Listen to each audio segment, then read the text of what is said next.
सभी भक्तों को जय बाबा की।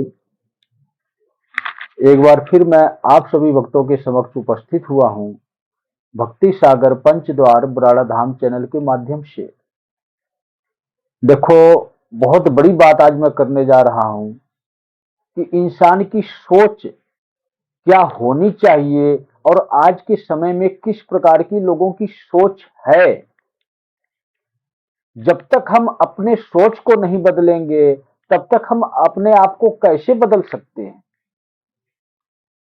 ये कोई छोटी मोटी बात नहीं है। समय के अनुसार इंसान की सोच बदल चुकी है। अब आवश्यकता है तो हमें स्वयं को अपनी सोच बदलने की आवश्यकता है। लेकिन अब तक तो आप लोगों की सोच को बदलने वाले हैं कौन? किसने आपकी सोच को बदला? समय अनुसार जैसे जैसे परिवर्तन आता है इस दुनिया में, उसी प्रकार से हमारी सोच बदलती जाती है। एक समय ऐसा था कि लोग स्वयं की भक्ति करते थे, स्वयं नाम जप करते थे। धीरे धीरे कुछ धर्माचार्य इस पृथ्वी पर आए। इसके बाद सत्संग करने वाले लोग कुछ आए, कुछ कथा करने वाले लोग आए जो हमारे धर्म शास्त्रों को पढ़कर सुनाते हैं। और इसके बाद धीरे धीरे हमारा समाज बदलता चला गया। इसी प्रकार ही हमारी सोच भी बदलती चली गई। गलती हमारी नहीं है, हमने स्वयं की सोच को नहीं बदला है। हमारी सोच को इस समाज ने, इस दुनिया ने बदल दिया। लेकिन वहां तक तो ठीक था जहां तक धर्माचार्य या कथावाचक या सत्संग करने वाले सिर्फ भजन कीर्तन सुनाते थे और हमारे शास्त्रों को पढ़कर बताते थे कि हमारे देवी देवता किस प्रकार से हमारे जीवन में काम आते हैं और किस प्रकार से उन्होंने युग परिवर्तन किया, अपने राज्य में धर्म की स्थापना की। शास्त्रों को पढ़कर सुनाया जाता था और भजन कीर्तन का कार्य यही होता था पहले। लेकिन इसके बाद ये प्रक्रिया धीरे धीरे बदलने लगी। जिस प्रकार से दरबार लगाने वाले आ गए, दरबार लगाने वाले आज क्या करते हैं? आपका समाधान करते हैं, आपकी परेशानियों का समाधान करते हैं। किसके नाम पर करते हैं? जिस भी देवी देवता को वो मानते हैं उनके नाम से ही दरबार लगा रहे हैं। ये सब है क्या? अब वो भगवान के भक्त नहीं रहे। दरबार लगाने वाले, सत्संग करने वाले, कथावाचक या धर्मगुरु, कोई भी समझ सकते हो आप। गहराई से आप लोग इस बात को समझना। जिस प्रकार से एक दुकान होती है और उस दुकान में सामान डाल दिया जाता है और दुकानदार बैठ जाता है अपने सामान को बेचने के लिए, सेल करने के लिए। और कस्टमर कौन से आते हैं? कोई परमानेंट एक कस्टमर तो होता नहीं है। कस्टमर में जितने भी इंसान होते हैं, कोई ना कोई उस दुकान में जाता है जिसको आवश्यकता होती है। अगर आपको कपड़े की आवश्यकता है तो आप मार्केट में, बाजार में जाओगे तो जाओगे मार्केट में, बाजार में, लेकिन किसी ना किसी दुकान पर ही जाओगे। और जाओगे तो क्या करोगे? आप पैसा दोगे, सामान लोगे, अपने घर वापस आओगे। और वो सामान चाहे किसी भी प्रकार का हो, उसकी समय सीमा निर्धारित की गई है। चाहे कपड़ा हो या इलेक्ट्रॉनिक सामान हो या किसी भी प्रकार की कोई भी वस्तु हो, कुछ समय बाद वो सामान नष्ट होना ही होना है, आपके लिए बेकार हो जाना है बिल्कुल। आप मेरी बातों को समझ रहे होंगे मैं क्या कहना चाहता हूं, क्या समझाना चाहता हूं। कोई भी सामान, कोई भी वस्तु असीमित काल तक नहीं चल सकती। जितनी हमने कीमत दी है उसी प्रकार से उतनी ही वैल्यू का हमें सामान मिलता है और उतने समय तक ही चलता है। इसके बाद वो सामान, वो वस्तु नष्ट हो जाती है। तो आज के समय में जितने भी दरबार लग रहे हैं, जितनी भी चौकियां लग रही हैं, जितने भी झाड़े झपटे के कार्य हो रहे हैं, जितने भी सत्संग, प्रवचन, कथावाचक, सब जगह यही नियम लागू होता है।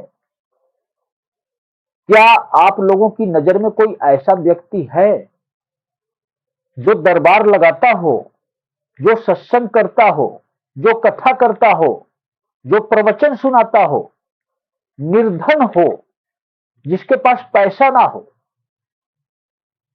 या पैसा उसके पास हो, धन हो तो उतना ही हो जितना उसके जीवन में उसको आवश्यकता है। और आप लोग इतना समझ सकते हो कि अगर कोई धर्म गुरु है, कोई कथावाचक है, कोई सत्संग करने वाला, उच्च पद पे बैठने वाला व्यक्ति है, इंसान है, अनेकों सत्संग की संस्थाएं चल रही हैं, राधा स्वामी, धन निरंकार और धन धन सदगुरु तेरा ही आसरा, और इससे पहले भी अनेकों संस्थाएं थी। आज भी नवी नवी संस्थाएं बहुत सारी चल रही हैं इस प्रकार की। किसी भी संस्था के बारे में आप मुझे ये बता दो कि संस्था को चलाने वाला व्यक्ति तो एक है, लेकिन उस व्यक्ति को क्या आवश्यकता आ पड़ी कि हर स्टेट में, हर शहर में, हर गांव में कोई ना कोई संस्था के लिए जमीन पर पर्याप्त है, वहां पे व्यवस्था दी गई है के लिए, लोगों को संभालने के लिए, व्यवस्था देने के लिए। ऐसा क्यों है? एक इंसान को, एक व्यक्ति को इतनी प्रॉपर्टी की क्या आवश्यकता है, इतने धन दौलत की क्या आवश्यकता है? अगर किसी के अच्छे संदेश होंगे इस दुनिया के लिए, उसके संदेश सोशल मीडिया के माध्यम से भी पहुंचेंगे, या अनिवार्य जगह पर किसी भी प्रकार की संस्था तैयार की जाती है। लेकिन ये एक रिवाज चल चुका है, हर गांव में, हर शहर में उस संस्था का जगह होती है, वहां पर निर्माणाधीन कार्य चलता रहता है। जो एक लोग दिखावा है पैसा एकत्रित करने के लिए, 100 लोग अगर उस संस्था में आ रहे हैं, भक्त लोग, तो 100 लोगों में से कम 8-10% लोग तो ऐसे होते हैं जो बिना मांगे लाखों करोड़ों रुपए दान कर जाते हैं। और वो कहते क्या है धर्मगुरु, हम किसी से 1 रुपए नहीं लेते हैं। अगर वो कह के लेंगे, मांगेंगे, तो संस्था की छवि खराब होती है, धूमिल होती है, बदनाम होती है। ये सब तो सिर्फ एक दिखावा है कि हम कभी किसी से कोई पैसा नहीं लेते, कुछ मांगते नहीं हैं। अगर मांगते नहीं है तो बिना मांगे कोई देता है तो स्वीकार क्यों करते हो, लेते क्यों हो? जब आपने पैसा लिया है, कीमत ली है, सत्संग सुनाने की, कथा सुनाने की, प्रवचन करने की, तो जो भी कीमत देने वाला व्यक्ति है, उसके जीवन में वो भक्ति कभी कार्य नहीं आएगी, कभी भी काम नहीं आएगी। वो भक्ति एक सीमित समय तक ही है। जब तक आपने ज्ञान दिया तब तक हो सकता है कि उसका जीवन थोड़ा बहुत सुधार आ जाए, लेकिन वापस वही परिस्थिति आनी है जिस परिस्थिति में वो पहले था। इसीलिए कहते हैं कि जब तक हम इस संस्था से जुड़े हुए थे, चाहे धन निरंकार हो, चाहे धन धन सदगुरु तेरा आसरा हो, चाहे राधा स्वामी हो, चाहे सतलोक का आश्रम हो, संत रामपाल का पाखंडी का, चाहे बागेश्वर दरबार हो, हम जब तक जुड़े रहते हैं तब तक तो हमारे कुछ कार्य होते हैं, तब तक हमारा जीवन कुछ ठीक ठाक चलता है। लेकिन अधर्म हम फिर भी करते हैं, कदम कदम पर करते हैं। वो क्यों करते हैं?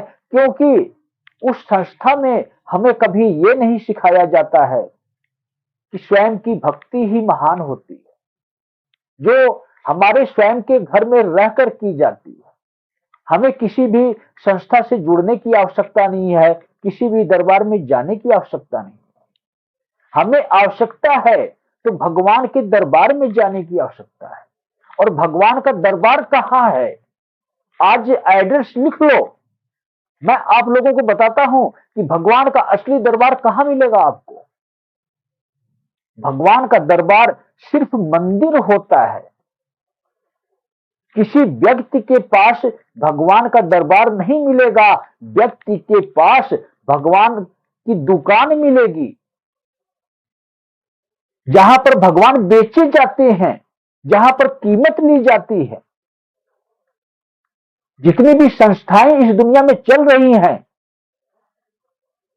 सबको मैं ये बात कह रहा हूं, चाहे किसी भी धर्म से क्यों ना हो, हिंदू, मुस्लिम, सिख, ईसाई, जैन, बौद्ध, दुनिया में जितने भी धर्म चल रहे हैं, ये बातें सबको सबके लिए लागू होती है, ये नियम सबके लिए लागू होता है।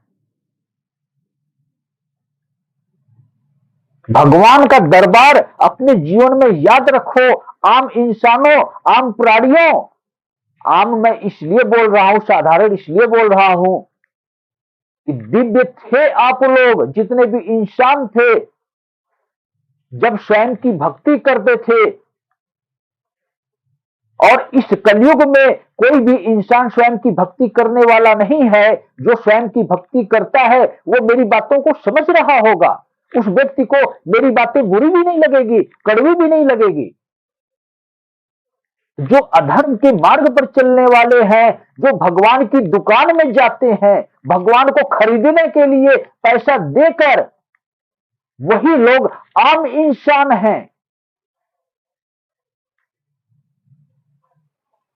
भगवान का दरबार कहां लगता है, वो एड्रेस आज मैं लिखवा रहा हूं, मैं आप लोगों को नोट कर लो। जब तक जीवित रहोगे तब तक काम आएगा। अपने बच्चों को भी यही सिखाना। भगवान का दरबार सिर्फ मंदिर होता है। और मंदिर कहां होता है?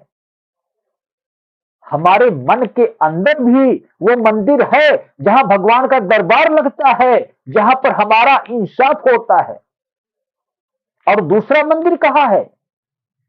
आपके गांव में भी है, जो सार्वजनिक मंदिर बना हुआ है देवी देवताओं का,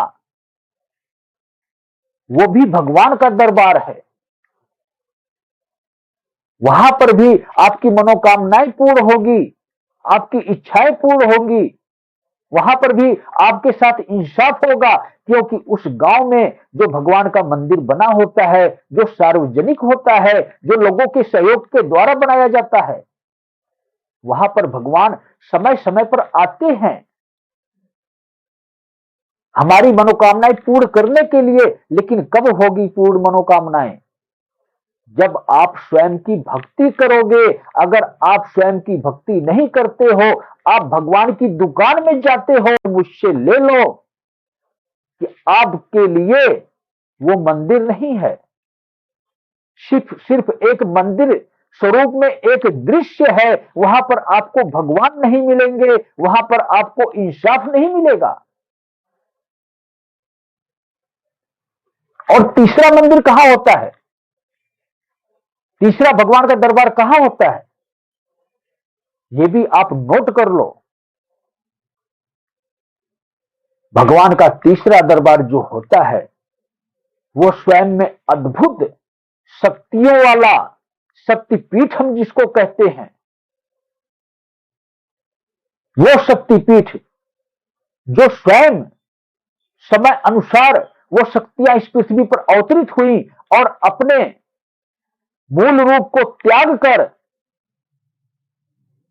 एक शक्ति स्वरूप में अपना स्थान ले ली, जहां पर एक विशालकाय मंदिर का निर्माण हुआ है।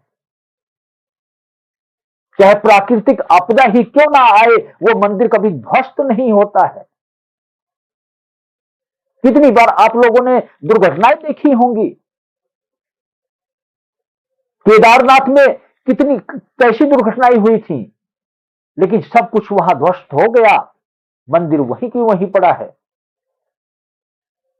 इस प्रकार के अनेकों दैविक शक्तियों के शक्तिपीठ हैं इस पृथ्वी पर, हम इंसानों की मनोकामनाएं पूर्ण करने के लिए। लेकिन इतना याद रखना, मैं बार बार यही बात कहता हूं, मनोकामनाएं उसी व्यक्ति की पूरी होंगी जो स्वयं की भक्ति करेगा। इस कलयुग में अब वो वक्त गुजर चुका है, जा चुका है, जो अधर्मियों का कार्य करते थे ये देवी देवता विवश होकर किसी ना किसी इंसान की वजह से, क्योंकि तंत्र मंत्र की शक्तियां, ये सिद्धियां कहीं ना कहीं उन देवी देवताओं को विवश करती हैं, और विवश होकर कलयुगी इंसानों की, कलयुगी प्राणियों की मनोकामनाएं वो पूर्ण करते थे। लेकिन अब शिव युग का आरंभ हो चुका है। अब ये धर्म के ठेकेदारों की दुकान पर ताला लगने का समय आ गया है, और मैं तो कहता हूं ताला ही नहीं लगेगा, ये दुकान ही महाप्रलय में नष्ट हो जाएगी, महाप्रलय भी आएगी। हमने पिछली वीडियो में आपको बताया था कि जिस प्रकार से त्रिदेव हैं, जिस प्रकार से तीन लोक है, जिस प्रकार से हम इंसानों के लिए तीन काल है, समझ सकते होंगे आप लोग। त्रिदेव का मतलब ब्रह्मा विष्णु महेश, तीन लोक का मतलब आकाश लोक, पाताल लोक और मृत्यु लोक, और तीन काल का मतलब भूतकाल, भविष्य काल और वर्तमान काल। इसी प्रकार से ही सृष्टि का अंत भी तीन प्रकार से ही होगा, तीन माध्यमों के द्वारा ही होगा। अभी तो पहली प्रक्रिया शुरू हुई है, जो आकाश तत्व के माध्यम से चल रही है, जिसको हम एक विश्व युद्ध का नाम देंगे। स्वयं इंसानों का बनाया हुआ सुख सुविधा के लिए जितने भी चाहे मंदिर हो, मस्जिद हो, मकान हो, बिल्डिंगें हो, हम इंसानों के लिए जो सुविधा बनाई हुई है, हम इंसान ही नष्ट करेंगे, और वो विश्व युद्ध के माध्यम से नष्ट होगा। आपकी आंखों के सामने आपका घर मकान नष्ट कर दिया जाएगा, सामने वाला व्यक्ति नष्ट कर देगा, बम ब्लास्ट करके, मिसाइल गिर के, परमाणु बम गिर कर पूरा का पूरा शहर, पूरा का पूरा देश नष्ट हो जाएगा। ये पहली प्रक्रिया है। दूसरी प्रक्रिया में गृह युद्ध शुरू होता है। जैसे हमने आप लोगों को बताया, आकाश तत्व के माध्यम से ये कार्य हो रहा है, उसी प्रकार से गृह युद्ध शुरू होगा। जब गृह युद्ध शुरू होगा तो बचे खुचे जो अधर्मी हैं, ये आपस में ही लड़ेंगे, आपस में ही लड़कर मर जाएंगे, और ये पूरे विश्व स्तर पर होगा, सिर्फ एक देश में नहीं होगा। ये तीसरा स्तर है गृह युद्ध का, हर देशों में शुरू हो जाएगा। ये धर्म के नाम पर गृह युद्ध चलेगा, और अधर्मी अधर्मी आपस में ही लड़कर मर जाएंगे। जो सत्य को स्वीकार करने वाला इंसान है, जो स्वयं को भक्ति करने वाला इंसान है, सिर्फ वही लोग जीवित बचेंगे। अगर कोई भी व्यक्ति किसी भी सुरक्षा कवच के घेरे में रहता है, सुरक्षा कवच का घेरा का मतलब यह है कि कोई अपनी भक्ति से अपनी शक्तियों को जागृत करके उन शक्तियों के इस्तेमाल से अपने आप को, स्वयं को बचा लेता है। लेकिन अगर उसने अधर्म किए हैं, उसने पाप किए हैं, उसको भी सजा मिलनी है। जिस प्रकार से पंच द्वार ब्राह्मण धाम से आपको शिव माला दी जा रही है, जो शिव जी की सुरक्षा कवच है। स्वयं शिव उस इंसान की रक्षा करेंगे, चाहे वो पापी हो या अधर्मी हो, लेकिन समय निर्धारित कर दिया गया है। स्वयं शिव ने ही उस समय की सीमा को बांध दिया है, उस माला की पावर को रोक दिया है। 3.5 से 4 साल तक आप शिव माला धारण करके अपने प्राणों की सुरक्षा तो कर लोगे, लेकिन अधर्म की सजा उन लोगों को भी अवश्य मिलेगी जो शिव युग में शिव माला का इस्तेमाल करेंगे, लेकिन शिव माला के नियमों का पालन नहीं करेंगे, उनको भी सजा मिलेगी। तो समय तो निर्धारित हो गया है, 3.5 से 4 साल तक ये माला आपकी सुरक्षा करती है। इसके बाद ये माला अपने आप में नष्ट हो चुकी होगी, तो आपकी मृत्यु निश्चित है। तीसरा प्रोसीजर जो है ये इस प्रकार से चलेगा, यही लास्ट का प्रोसीजर होगा, जिसको हम जल प्रलय का भी नाम दे सकते हैं। जब जल प्रलय आएगा, उस वक्त इस दुनिया में जितने भी मंदिर, मस्जिद, गुरुद्वारा बने हुए हैं, लास्ट के प्रोसीजर में यही होगा। इंसानों की शरैया तो इस प्रकार से हो जाएगी, जो इंसानों में अधर्मी लुक छिप कर रहते होंगे, किसी दैविक शक्ति के सुरक्षा कवच के घेरे में बंधे होंगे,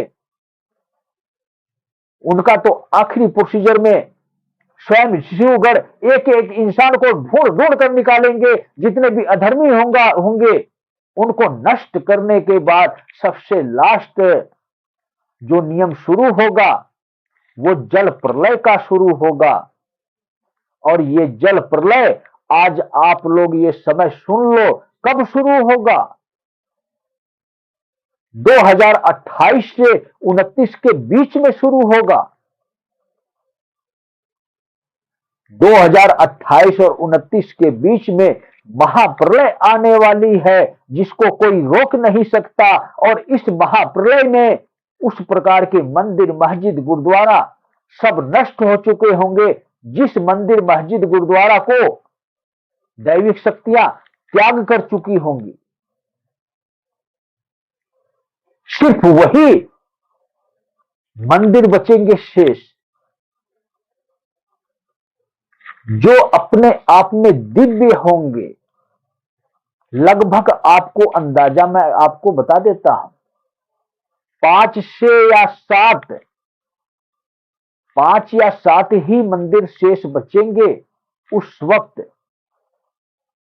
जो अपने आप में दिव्य हैं, जहां पर आज भी शक्तियां विराजमान हैं, कल भी रहेंगी, परसों भी रहेंगी।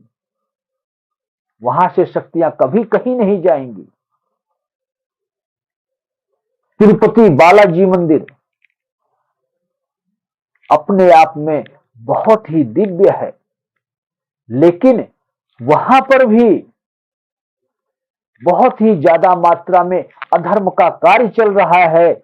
जितने लोग भी वहां जाने वाले लोग हैं जो अधर्म का कार्य कर रहे हैं, उनको भी सजा मिलेगी। कोई मंदिर अगर दिव्य है, कोई शक्तिपीठ अगर दिव्य है, अगर वहां का कोई भक्त है, उनका कोई भक्त है, वो इस बात का अहंकार ना रखे कि मैं उनकी शरण में हूं तो मेरा बचाव हो जाएगा। शिव के संकेत इस सृष्टि में आ चुके हैं। हर प्रकार से हम इंसानों के लिए समझना ये हमारा कार्य है। हम किस प्रकार से सोचते हैं, किस प्रकार से समझते हैं, ये हमारी टेंशन है, भगवान की टेंशन नहीं है। कर्म हमने किया है तो फल हमने ही भुगतना पड़ेगा। इस सृष्टि का निर्माण जब हो गया तो सृष्टि के जो नियम कहते हैं, उन नियमों का उल्लंघन हमने किया है तो सजा हमें ही भुगतनी होगी। इसलिए अपनी तैयारी कर लो युग परिवर्तन में प्रवेश करने के लिए। मेरी बातों को समझो, ये बहुत ही महत्वपूर्ण वीडियो है। जितने भी युग परिवर्तन से संबंधित वीडियो है, कोशिश करो हर किसी के पास पहुंचाओ, हर किसी इंसान तक पहुंचनी चाहिए ये वीडियो, सत्य उसको पता लगना चाहिए, ताकि अपने आप को वापस मोड़ सके, एक गलत दिशा छोड़कर सही मार्ग पर चल सके, सत्य को स्वीकार कर सके, नवे युग में प्रवेश करने के लिए। जब तक आप सत्य को स्वीकार नहीं करोगे, आपकी प्राणों की सुरक्षा कोई कर नहीं सकता, क्योंकि काल पुरुष अवतरित हुए हैं, कल की काल चल रहा है, अभी कोई अवतार नहीं होना है, और काल पुरुष के माध्यम से अनेकों शिवगण इस पृथ्वी पर आ चुके हैं, जो आदेशों का पालन करने के लिए तत्पर हैं, जो इंतजार कर रहे हैं जुलाई की पूर्णिमा का। जुलाई की पूर्णिमा से ही बहुत कुछ घटित होने वाला है, समय समय पर आपको संकेत मिलता रहेगा। तो सभी भक्तों को जय बाबा की।